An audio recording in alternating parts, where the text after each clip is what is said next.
नैब ने दबाव डालकर शहबाज शरीफ के खिलाफ बयान देने का कहा। आशियाना इकबाल केस के वादा माफ गवाह का इंकशाफ। आशियाना इकबाल रेफरेंस की समाअत में जिरह के दौरान वादा माफ गवाह वजीर आजम शहबाज शरीफ के खिलाफ बयान से मुनहरिफ हो गए। एहतसाब अदालत नंबर 5 के जज साजिद अली अबान के रूबरू वजीर आजम शहबाज शरीफ और दीगर के खिलाफ आशियाना इकबाल रेफरेंस की समाअत हुई, जिसमें नैब के वादा माफ गवाह कर्नल रिटायर्ड आरिफ मजीद और इसरार सईद ने अदालत में कहा कि नैब अफसरान के दबाव की वजह से वादा माफ बनकर बयान दिया था। अदालत ने केस पर मजीद समाअत 4 मार्च तक मुलतवी करने का हुक्म दे दिया। कराची पुलिस ऑफिस पर हमले की तहकीकात के लिए 5 रुकनी कमेटी कायम कर दी गई। KPO पर हमले की तहकीकात के लिए कायम कमेटी की सरबराही DIG जुल्फ़िकार लारक करेंगे। कराची में पुलिस चीफ के दफ्तर पर हमला करने वालों की शनाख्त भी कर ली गई। पुलिस के मुताबिक मुबैना हमला आवरों का ताल्लुक वजीरिस्तान और लकी मरवत से था। 2 हमला आवर पुलिस से मुकाबले में हलाक हुए और एक ने खुद को धमाका खेज मवाद से उड़ा लिया था। शोहदा की नमाज जनाजा अदा। वजीर आजम ने ऑपरेशन में जाम शहादत नोश करने वालों को शोहदा पैकेज देने का ऐलान कर दिया। तहरीक इंसाफ के रहनुमा यास्मीन राशिद और सुप्रीम कोर्ट से बहाल होने वाले CCPO लाहौर गुलाम महमूद डोगर की मुबैना ऑडियो मंजर आम पर आ गई।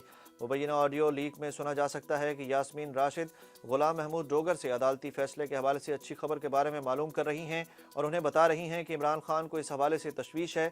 मुबैना ऑडियो पर यास्मीन राशिद ने कहा कि एक खातून की ऑडियो टेप की गई, मैं इन्हें कोर्ट लेकर जाऊंगी, जबकि डोगर साहब से पूछना मेरा हक बनता है। दूसरी जानिब वज़ीर आज़म के मुआविन ख़ुसूसी अता तारड़ ने ऑडियो लीक्स पर कहा कि जब इदारों पर उंगलियां उठती हैं तो हमें दुख होता है। गुलाम महमूद डोगर ने लाहौर में एक बेवा के प्लॉट पर कब्जा करने की कोशिश की थी। चौधरी परवेज इलाही की इमरान खान से मुलाकात। जेल भरो तहरीक की हिमायत का ऐलान कर दिया। साबिक वज़ीर आज़म इमरान खान ने दहशतगर्दी में अचानक इजाफा इंटेलिजेंस की नाकामी करार दे दिया। अपने ट्वीट में इमरान खान ने कहा कि दहशतगर्दी में अचानक इजाफा इंटेलिजेंस की नाकामी और रियासत की दहशतगर्दी के सदेबाब की वाज़ेह और फाल हिकमत अमली का फुकदान ज़ाहिर करती है। जबकि लाहौर ज़मान पाक में चेयरमैन तहरीक इंसाफ इमरान खान से साबिक वज़ीर आला पंजाब चौधरी परवेज इलाही ने मुलाकात की।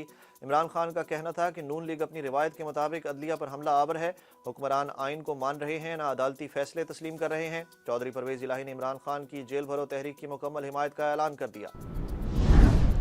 इमरान खान को भी गिरफ्तारी से इस्तिस्ना नहीं। तहरीक इंसाफ ने जेल भरो तहरीक का शेड्यूल जारी कर दिया।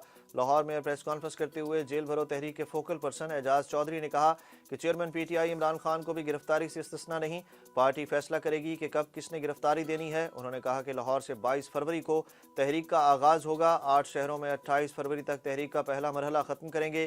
तहरीक इंसाफ खैबर पख्तूनख्वा ने भी जेल भरो तहरीक गिरफ्तारियों की तारीख दे दी। सदर ज़िला पेशावर इश्तियाक अरमड ने कहा कि इमरान खान की जानिब से पैगाम मौसूल हो गया।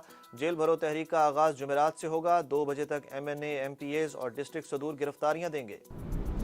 साबिक वज़ीर आला पंजाब परवेज इलाही की ऑडियो लीक्स के मामले पर सुप्रीम कोर्ट के जजेस का गैर रस्मी इजलास। ज़राए के मुताबिक सुप्रीम कोर्ट के जजेस के गैर रस्मी इजलास में एक जज के सिवा तमाम जजेस शरीक हुए। ज़राए का कहना है कि इजलास में परवेज इलाही के मुबैना ऑडियो के मामले से मुतल्लिक सवालात हुए। जजेस का गैर रस्मी इजलास तकरीबन 1 घंटे तक जारी रहा। मुबैना ऑडियो लीक्स के मामले पर गैर रस्मी इजलास में कोई वाज़ेह जवाब सामने न आ सका। इलेक्शन कमीशन ने इंतखाबात से मुतल्लिक सदर आरिफ अलवी के खत का जवाब दे दिया। ज़राए के मुताबिक इलेक्शन कमीशन ने सदर ममलिकत की जानिब से लिखे गए खत में अल्फाज के इस्तेमाल पर शदीद तहफ़्फ़ुज़ात का इजहार करते हुए कहा कि सदर की जानिब से इलेक्शन कमीशन के बारे में बेहिसी के अल्फाज लिखना मुनासिब नहीं। सदर ममलिकत की जानिब से ऐसे अल्फाज लिखने पर अफसोस और मायूसी हुई। इलेक्शन कमीशन ने सदर की जानिब से तलब करदा इजलास में शिरकत का फैसला भी कर लिया। ऐवान सदर में इजलास पीर के रोज़ दिन 11 बजे तलब किया गया है। मुल्क दिवालिया हो चुका और हम एक दिवालिया मुल्क के रहने वाले हैं। नून लीग के सीनियर रहनुमा और वजीर दिफा ख्वाजा आसिफ ने एतराफ़ कर लिया। सियालकोट में निजी कॉलेज के कन्वोकेशन से खिताब करते हुए ख्वाजा आसिफ ने कहा कि 1.5 साल कबल दहशतगर्दों को अपनी सरजमीन पर लाकर बसाया गया। किसने ऐसे खेल खेले कि दहशतगर्दी हमारा मुकद्दर बन गई। कल सारी रात सिक्योरिटी के लोग मुकाबला करते रहे। हमारे सहन में दहशतगर्दी हम खुद लेकर आए हैं। उन्होंने कहा कि जिसने आवाज़ उठाई इसे जिला वतन कर दिया गया और जो बातें प्रोग्राम्स में की जाती हैं उनका हकीकत के साथ कोई ताल्लुक नहीं। महकमा दाखिला सिंध ने दहशतगर्दों के इलाज और मुआवजे के केस में डॉक्टर आसिम और दीगर को क्लीन चिट दे दी। महकमा दाखिला सिंध ने ज़ियाउद्दीन अस्पताल में दहशतगर्दों के इलाज मुआवजे के केस से मुतालिक इंसदाद दहशतगर्दी की अदालत में दरख्वास्त जमा कराई, जिसमें कहा गया कि डॉक्टर आसिम और दीगर के खिलाफ गवाह नहीं मिले। अदालत ने महकमा दाखिला की दरख्वास्त पर फरीकैन को नोटिस जारी करते हुए मार्च के दूसरे हफ्ते में जवाब तलब कर दिया। कराची पुलिस ऑफिस हमले के बाद पेमरा ने सिक्योरिटी फोर्सेज के ऑपरेशन की लाइव मीडिया कवरेज पर पाबंदी आयद कर दी। ट्विटर पर एक बयान में रेगुलेटर की जानिब से कहा गया कि टीवी चैनल सिर्फ वो मालूमात नशर कर सकेंगे जो इन्हें इदारों की जानिब से फराहम की जाएंगी। सिक्योरिटी फोर्सेज और कानून नाफिज करने वाले इदारों की जानिब से किए जाने वाले किसी भी सिक्योरिटी ऑपरेशन की लाइव कवरेज पर फौरी पाबंदी आयद कर दी गई। पाकिस्तान क्रिकेट बोर्ड का कहना है कि पीएसएल का 8वां एडिशन अपने शेड्यूल के मुताबिक जारी रहेगा। पीसीबी के मुताबिक आज कराची किंग्स और कोयटा ग्लेडिएटर्स की टीमें मैदान में उतरेंगी। मैनेजमेंट कमेटी के सरबराह नजम सेठी ने भी तस्दीक की है कि जुमे के रोज़ होने वाले दहशतगर्दी के वाक़े का क्रिकेट से कोई ताल्लुक नहीं है। पीएसएल अपने तयशुदा शेड्यूल के मुताबिक जारी रहेगा। पाकिस्तान सुपर लीग के बड़े क्रिकेट मेले में कराची किंग्स तीसरी कोशिश में आज पहली फतह के लिए ग्लेडिएटर्स से मुकाबला करेंगे। टीम को बैटिंग में तसलसल और बॉलिंग में रन्स का बहाव रोकने का चैलेंज दरपेश होगा।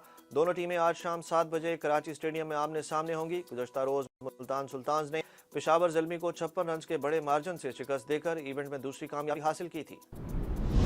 और तुर्किया के मारूफ अदाकारों ने लाइव टेलीथॉन के जरिए तुर्किया और शाम के ज़लज़ला मुतासरीन के लिए 6 अरब डॉलर से ज़ायद जमा कर लिए। तुर्क मीडिया के मुताबिक इमदादी मुहिम का एहतमाम तुर्किया के 8 कौमी नशरियाती इदारों और मारूफ तुर्क फनकारों की जानिब से मुश्तरका तौर पर किया गया। ज़लज़ला मुतासरीन की मदद के लिए मुल्क गिर फंड रेजिंग मुहिम में दुनिया भर से लाखों अफराद ने हिस्सा लिया। दूसरी जानिब तुर्किया और शाम में हौलनाक ज़लज़ले से अब तक अमवात की तादाद 45,000 से ज़ायद हो चुकी है।